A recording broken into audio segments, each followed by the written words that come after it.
একটা মাগুর মাছ ধরতে পারে না।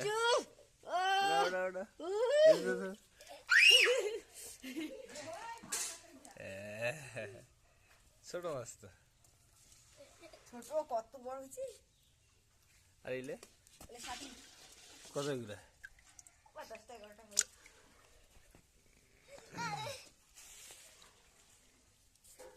একটা হাইব্রিড মাগুর মাছ। পানি গেলে দেখতে মতো হয়, এরকম তো থাকি আছে। একটা কেন নাই, বাকি খেয়ে নিছি সাপ। হ্যাঁ বেড়ে গেছে যে পানি হয়েছে। হ্যাঁ, আফ্রিকান মাগুর। কেমন সাপের মতন গাও খানারও। হ্যাঁ, প্রথমত দেখি আমার ভয় লাগছে সাপ। আফ্রিকান হাইব্রিড মাগুর এটা। বুঝছে